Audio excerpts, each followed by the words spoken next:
compléter la correction, préparer la correction du contrôle qui a eu lieu avant les vacances.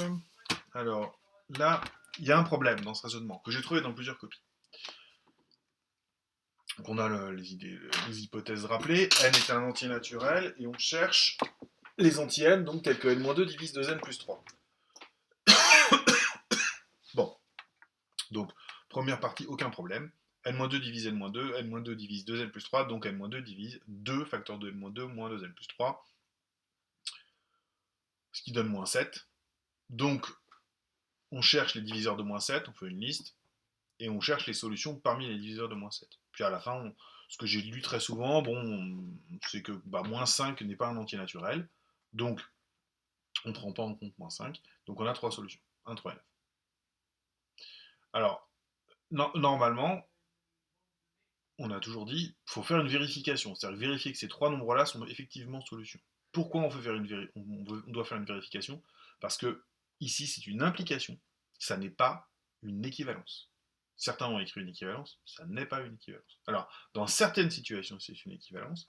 Dans cette situation-là, si on fait la vérification, on va se rendre compte que 1, 3 et 9 sont bien tous les 3 solutions. Donc, au détail près que n doit être antinaturel, ça pourrait être une équivalence, mais c'est pas toujours le cas. Donc on peut pas l'écrire sans le justifier.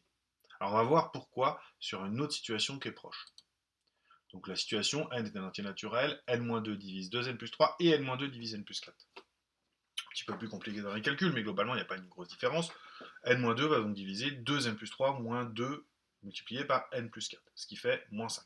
Donc ça veut dire que n-2 c'est un diviseur de moins 5.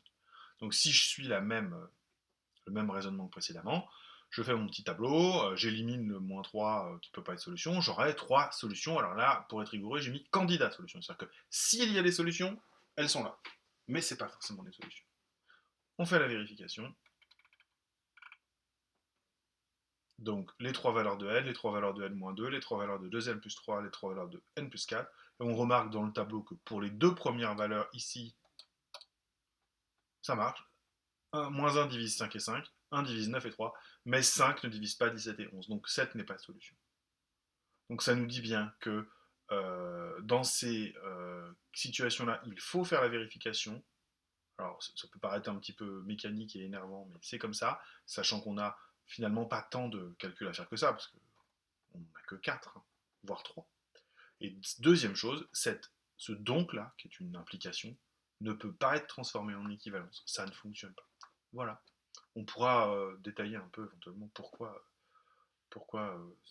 c'est comme ça en cours, si vous me posez des questions.